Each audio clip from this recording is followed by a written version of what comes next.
babaeng yun! Siya ang may kasalanan kaya naging ganyan ka!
Maganda ang ginawa. Black Cat.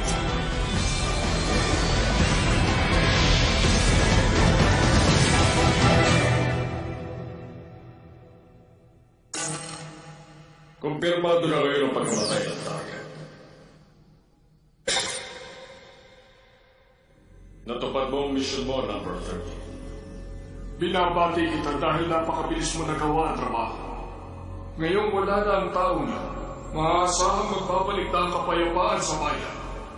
Meron pa kaming ipagagawa. Medyo mahirap ang mission ito. Pero sa pagkakakilala ko sa iyo, alam ko na wala kang magiging problema. Sa palagay ko, hindi na rin tigil sa iyo ngayon ay sa itong lihim na misyon. Siguraduhin mo walang ibang makakala. Tanungin mo na rin si Zephyria tungkol sa mga detalye.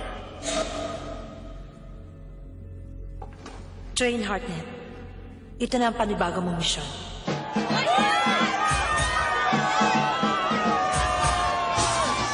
Mabuhay si Lynn Diamond! Mabuhay ang Governor! Yahoo!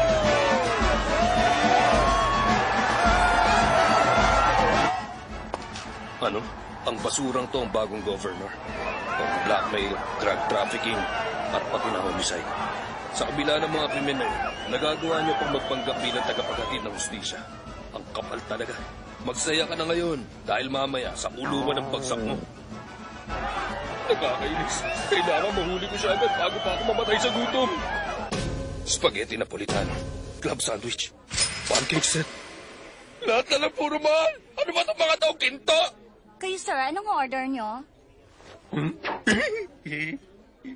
Non-smoking restaurant to, sir. Ito na ho ang kape nyo. Thank you. Huh? Keep the change. Sige ho, sir. Maraming salamat. Galante ako, hindi ba? Aha. Teka, hindi ba kayo order ng pagkain? Ay, nako, hindi. Salamat na lang, miss. Alam mo kasi, medyo nagda-diet ako ngayon eh.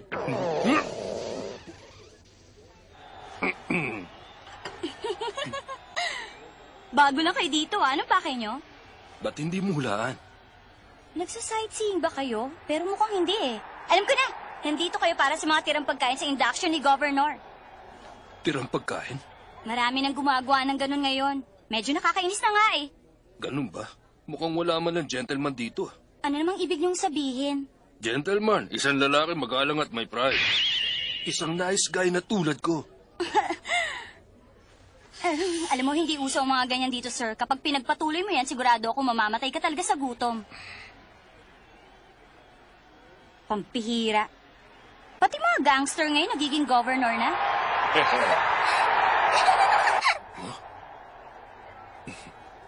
Ano ba? Bitawan mo nga ako!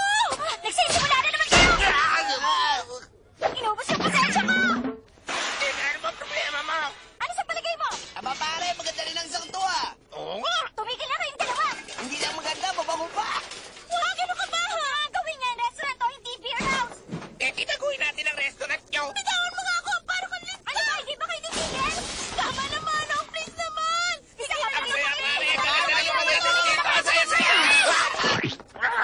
Sandali lang, ano ba to? Tama ganyan nga. Mag-candy na lang muna kayo, boys. Alam nyo, ang mga babae dapat ginagalang. Ganyan lang, good boys. Eto, meron pa akong dalang candy para sa inyong dalawa.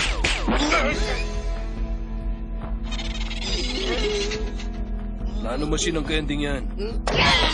Pag pumasok yan sa katawan nyo, iinit yan ng 1,000 degrees at unti-unti kayong susunugin. Joke lang! Huwag kayong mag-alala! Yan ang special kong jalapeno candy. Hindi kayo mamamatay dyan. Ito, sir, kumain ka hanggat gusto mo. Wow! Ang dami! Huwag kang mag-alala, ililista ko muna. Kung gano'n, hindi libre. Hindi.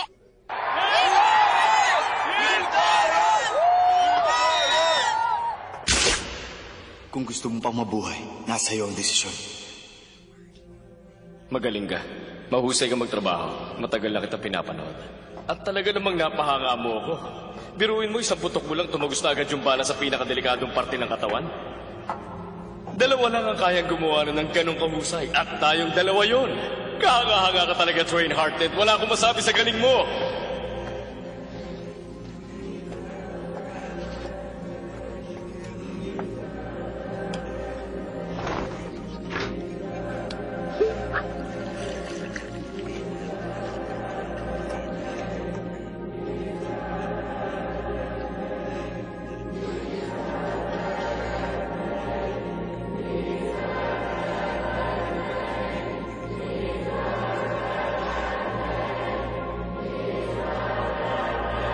Maawa ka.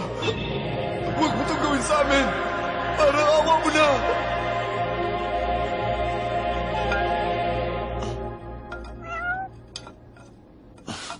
Wala nang laman to eh.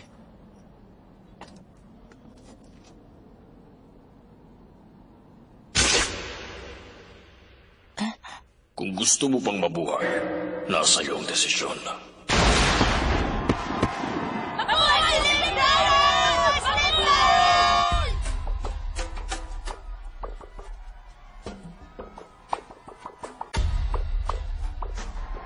Mahirapan ako dito. Dapat siguro sa loob. Una sa lahat, gusto ko na muna magpasalamat sa inyo. Ang taos-puso niyong suporta ang dahilan kaya ako nahalal bilang bagong governor ng bayang ito. Utang ko sa inyong lahat ang pagkapanalo ko. Maraming salamat. Pero gaya ng inaasahan, mas mahigpit dito sa loob.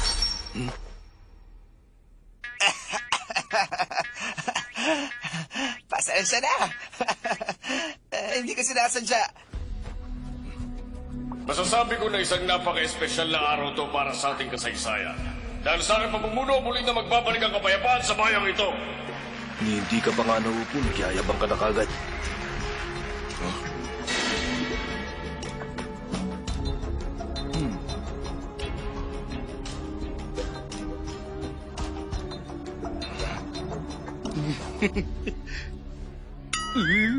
Ang suplada naman ng batang yun. Huh? Bago tayo magpatuloy, meron muna ako ipapakilala sa inyo. Gusto kong makilala niyo si Joanna, ang aking magiging asawa.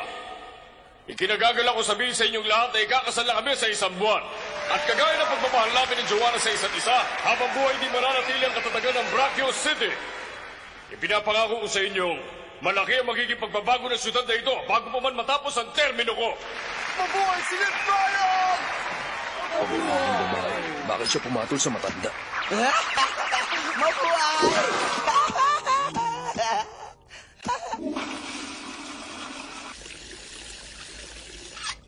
Napakamalas ko naman ngayong araw na to.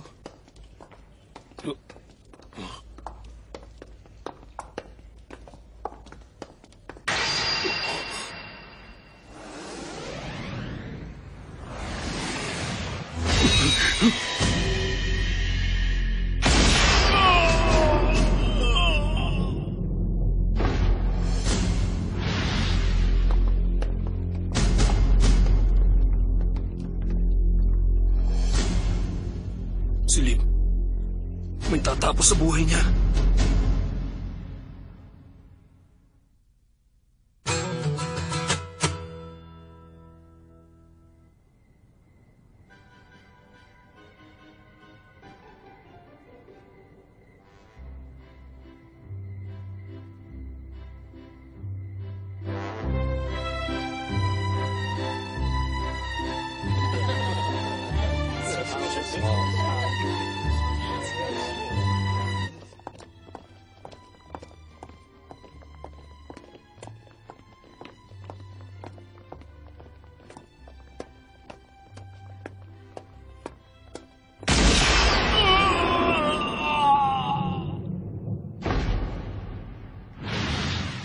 May kakayahan ng Vision Eye ko na makita ang mangyayari 5 minuto mula ngayon. Sa loob na 5 minuto, patay na si Lip.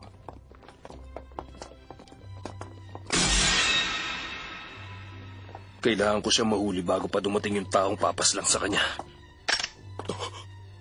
Huwag kang kikilos. Sino ka? Bakit ka sumusunod sa amin? Pabayaan mo na. Sayang din ang buwis na ibabayad niya. Sandali lang!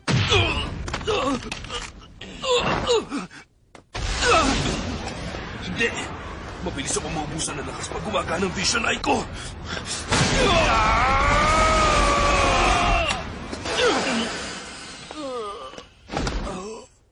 Pasensya na pare. Nagmamadali ako eh.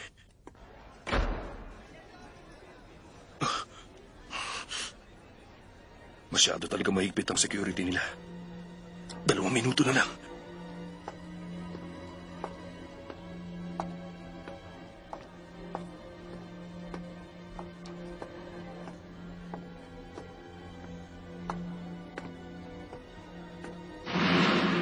Tapos wala nang natitirang oras.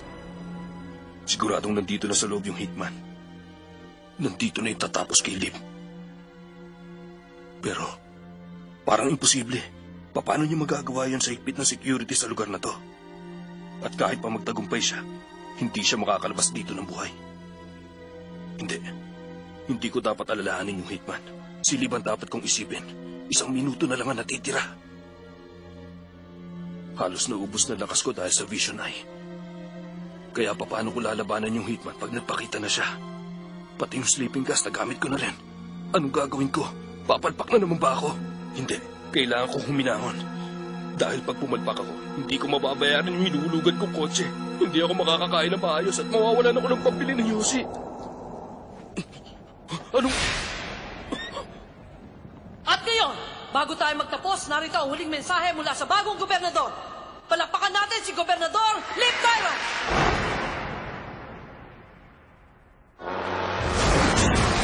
Ayun siya!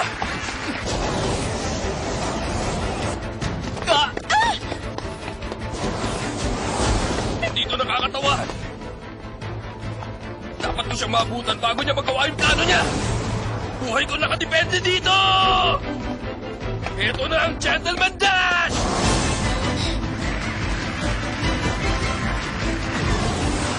Gentleman Neck! Teka! Ilabas mo ako dito, hindi ako isda!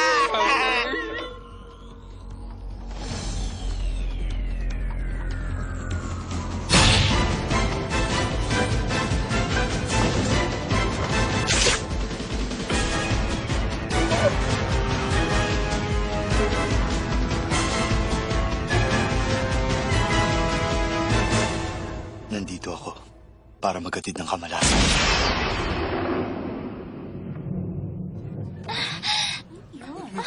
Putok ng baril?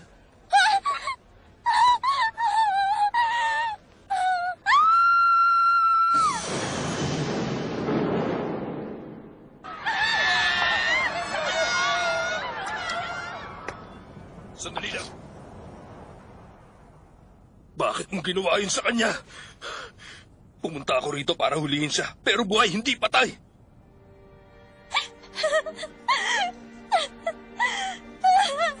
Siguro nga masama siya, pero hindi mo pa rin siya dapat pinaslang. Dahil kahit ang masasama, may karapatan pa rin mabuhay. Iwas.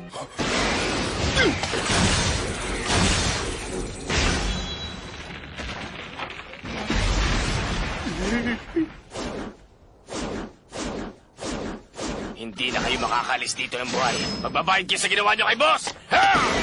Ha! Ha!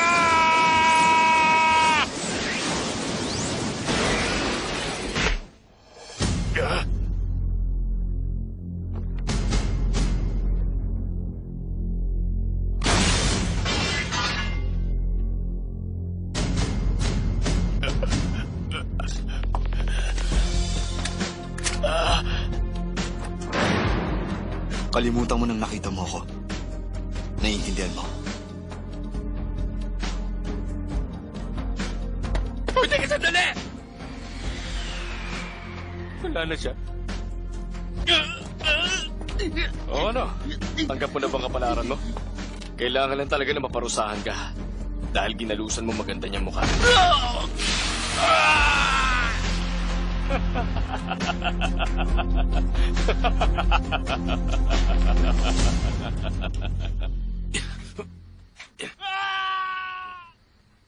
Ano yan? Yung Tsakula yata yung naririnig ko sumisigaw. Dapat pala kumain na ako ng marami kanina doon sa party.